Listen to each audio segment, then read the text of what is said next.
Good morning, good afternoon, or good night, and welcome to Command Power, the show in which we discuss all things Magic the Gathering with a focus on Commander. And today we are back with another episode of our Top 10 series in which I list cards from a particular set or theme according to a few different metrics. The metrics vary from time to time, but usually I take into consideration the power level of the card, how fun it is, and how unique it is. But before we do that, just a quick reminder to please click subscribe if you enjoy these videos. It's the only way the YouTube algorithm really notices me, and we're currently growing the channel and it helps me a lot. Much appreciated. And today we're going to be listing the top 10 commanders from Phyrexia All Will Be One.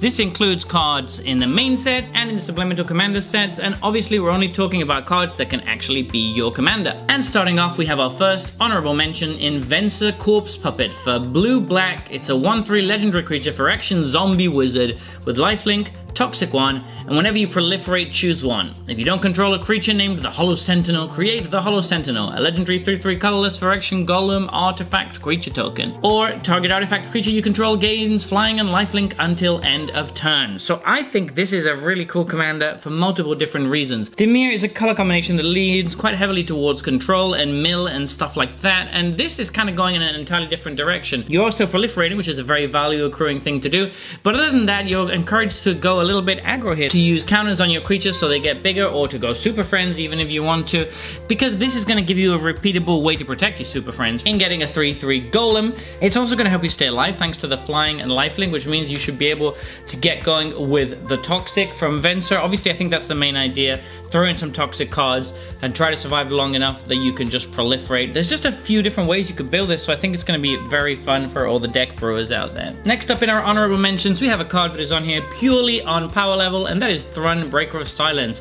For 3 colors, 2 green, it's a legendary creature, Troll Shaman, 5/5. This spell can't be countered. Trample, Thrun, Breaker of Silence can't be the target of non-green spells your opponents control, or abilities from non-green sources your opponents control, and as long as it's your turn, Thrun has Indestructible. So this is an absolute beast of a Voltron commander, obviously, not being able to be countered, and having Trample built in, and then not being able to target it by anything non-green, basically very severely limits what can kill this. Obviously the only removal spells that really work on this is something like Beast Within or Fight spells, and those are not that prevalent in Commander for the most part, so you're going to be very safe from spot removal here, and the Trample means you're probably going to be able to get in through blocks anyway, and then obviously it can't be countered either, so that avenue gets crossed out. So the main weakness for this card is mass removal, something like Cyclonic Rift or Day of Judgment, because of course the Indestructible is only during your turn. That being said, this seems really obnoxious to me. I don't particularly like playing against Voltron in general, and this is just going to be very, very difficult to deal with, and you have to keep having board wipes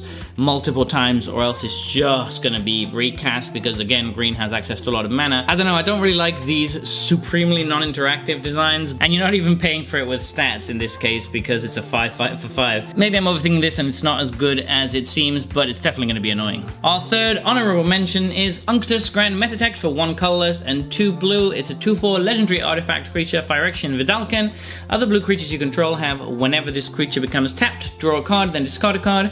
Other artifact creatures you control get +1/+1. And then for blue Phyrexian, it has until end of turn, target creature you control becomes a blue artifact in addition to its other colors and types. Activate only as a sorcery. So obviously there's a lot of talk online about this having a lot of combo potential and instantly going infinite with a Feto Alchemist and a bunch of other things. I'm not really very fond of that because I don't like 2-card combos, especially ones that come out straight from the command zone, but it is something to consider if you're interested in more competitive kind of gameplay. I do think the original intent for this card is pretty cool, because I think it was supposed to be as an aggro card for mono blue, which I really like. You can have all these small creatures or these small artifact creatures or even these small blue artifact creatures. Shout out to one of my favorite planes, Esper from Shards of Alara, and then that means that you can beat in with these small aggressive creatures that get pumped and also loot every time you do, which is obviously really solid. But then of course it also has the combo potential. I do think that there's fun ways to build this, so I might be trying to build this myself whilst avoiding the infinite combos. And starting off our top 10 proper, we have Slowbad Iron Goblin. For 2 colors and a red, it's a 3/3 legendary creature, Phyrexian Goblin Artificer.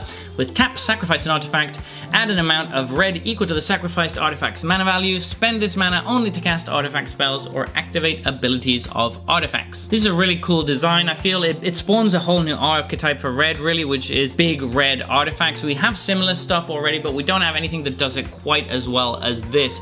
This can absolutely ramp out some monstrous stuff really really early. And there's a lot of cool little synergies that you can have as well with stuff like sacrificing a Solemn Simulacrum to draw a card and then get 4 mana and just instantly ramp into something huge. You can have some absolutely insane turns like play this turn 3, turn 4 Solemn, sacrifice Solemn, and play another 4-drop artifact. That's a really good turn 4. And red doesn't always have access to such good cards or such good ramp as this is going to provide. So I think it's a really interesting card to build around, and I kind of look forward to building around this one myself because I love mono red. At number 9 we have Rhea Ivor, Bane of Bladehold. For 2 colorless, a white and a black, it's a 3/4 legendary creature, Phyrexian Knight with Battle Cry, and at the beginning of combat on your turn, the next time target creature would deal combat damage to 1 or more players this combat, prevent that damage. If damage is prevented this way, create that many 1/1 colorless Phyrexian Might artifact creature tokens with Toxic 1, and this creature can't block. Wow, this is a really wordy card, and I've included it on the list mostly because of how different and unique it is. It's an effect we've never really seen before, so basically you can kind of gamble and say,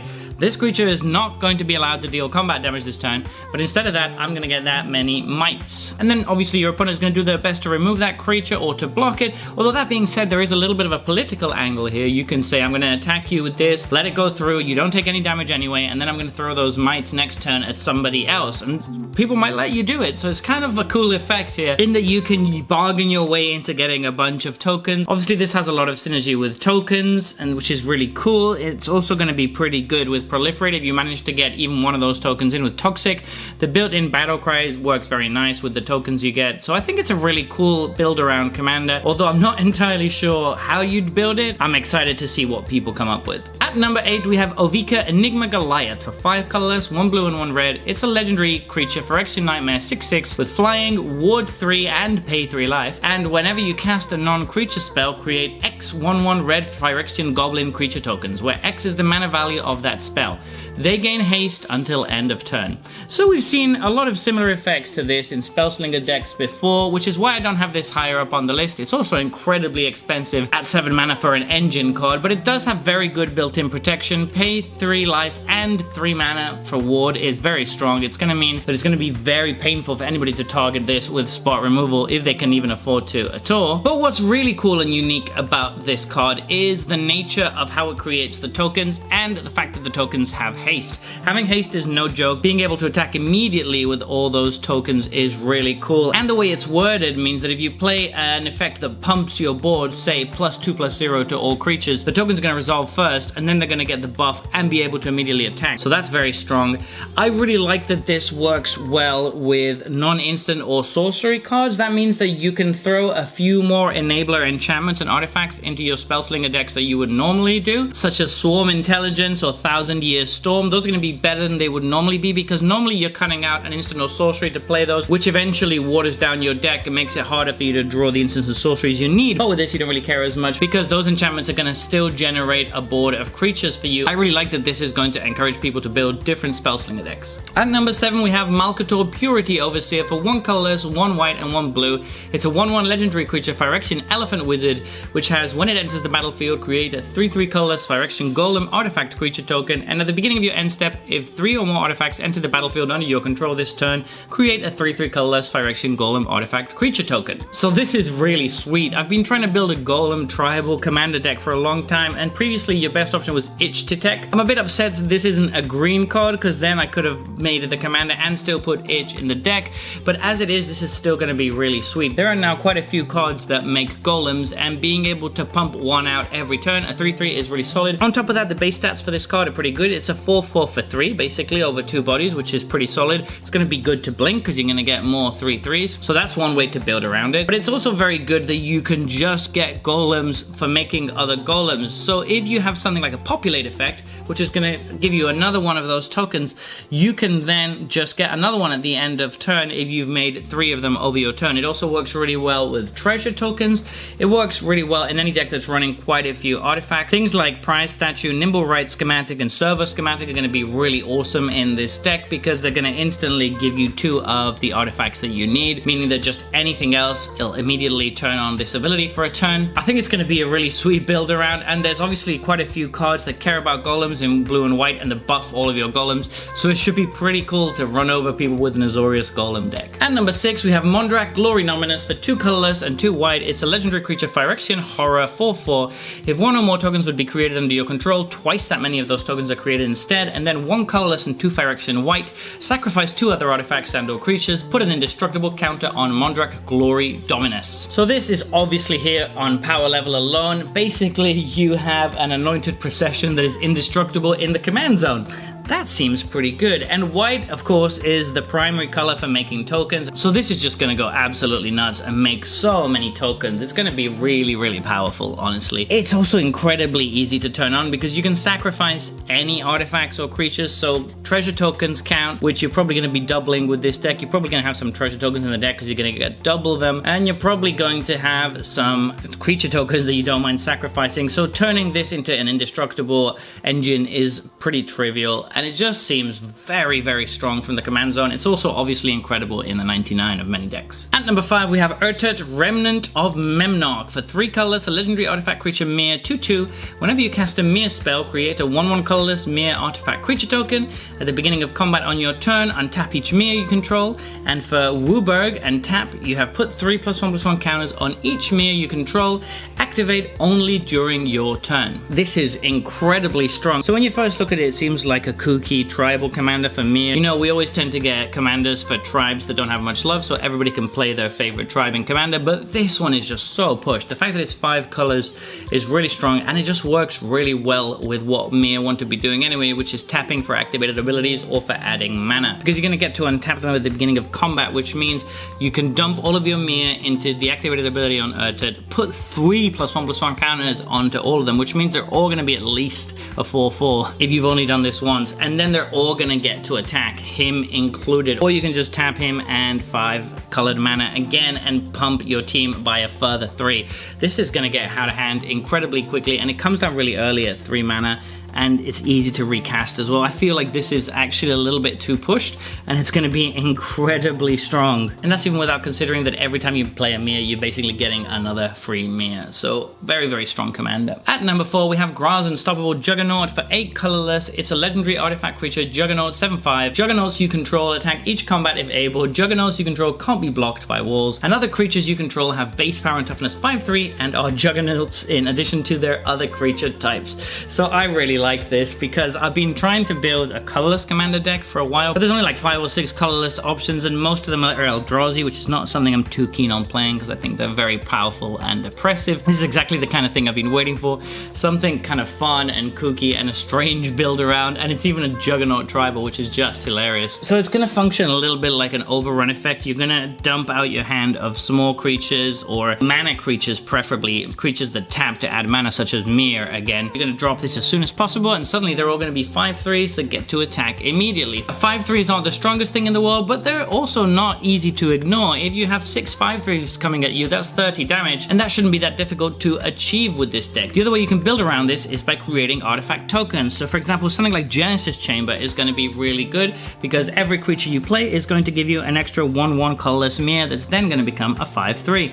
So that's obviously really good. You also have stuff that's going to buff creature types. So if you play something like Obelisk of Erd and name Juggernauts, then all your Juggernauts are going to get an extra +2/+2, which is really solid. So yeah, I just think this is going to be a super fun deck to try to build. Very challenging one as well, and I think I'm going to make a video on it quite soon, so stay tuned for that. And at number 3, we have Otari, Sun's Glory for 3 colorless, a red and a white. It's a 3/3 legendary creature, Phoenix, with flying, lifelink, haste, and whenever it attacks, you get an experience counter, then create a 2/2 red rebel creature token that's tapped and attacking for each experience counter you have. And then for 2 colors, 1 red and 1 white, tap an untapped rebel you control return Otari from your graveyard to the battlefield tapped. So I made a spoiler spotlight about this card. I think it is incredibly fun and powerful, and it's a different way to approach Boros, which I'm always happy for because Boros is uniquely about attacking. Obviously, this is still an attack trigger card, and it's still going to care about tokens, which is stuff that Boros usually cares about, but it does it in a different way, and it allows a lot of expression in deck building, which I think is important. So again, you can build this around Proliferate, which is what I will be trying to do, as well as token synergies. Those are all going to be pretty good. You can also throw in a little bit of rebel synergies in there. You can play some of the good rebels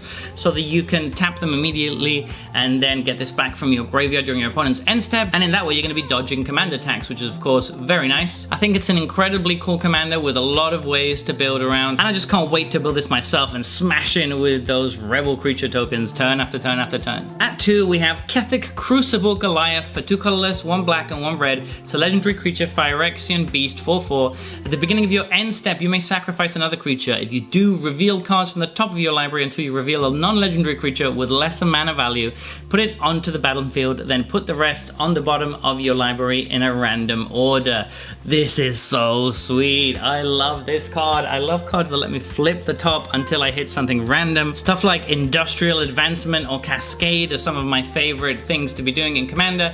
This is going to be obviously fantastic in Henzi. It's going to be really, really good there. But it's also fantastic as a commander, I think. You can build lots of cool synergies into this by playing cards that have mana discounts, which lets you play them for much cheaper than they actually are, and then getting to sacrifice them for full value to get something really big from your deck. It also works really well with cards that make token copies when they come into play, because then you can sacrifice the token instead of sacrificing the original while still getting the full mana value for when you flip into stuff from your library. So I just think there's going to be a bunch of unique ways to build around this. You can have sacrifice synergies, you can have death trigger synergies, you can have, as I said, mana discount synergies. There's just so many great options, and it's going to be such a cool build around. I'm super excited for it. And finally, taking on number 1 top slot, it is Atraxa Grand Unifier for 3 colorless, 1 green, 1 white, 1 blue, 1 black. It's a 7/7 legendary creature, Phyrexian Angel, with flying, vigilance, death touch, and lifelink.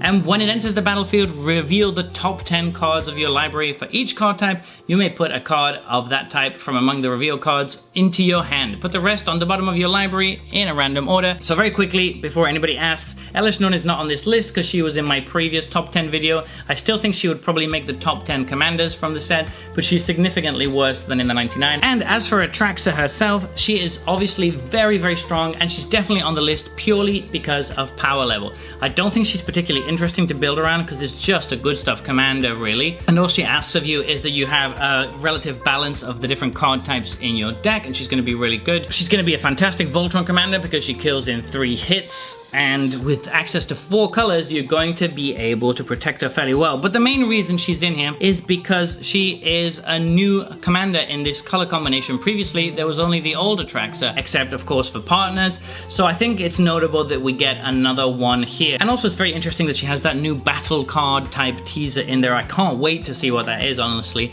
I'm thinking it's going to be something a little bit like Sagas or a little bit like Plane Chase, but I'm not entirely sure what it's going to be. So I'm looking forward to see that as well. And that's part of the reason that she's on this list, because I'm so intrigued by her. So there you have it. That has been our top 10 for today. What are your thoughts on this top 10? Are there any cards that you would have in a different place? Let me know in the comment section below. I read all comments and respond to all of them too. And if you enjoyed this video, don't forget to click like or subscribe. It really helps the channel. And until next time, take care. Woo!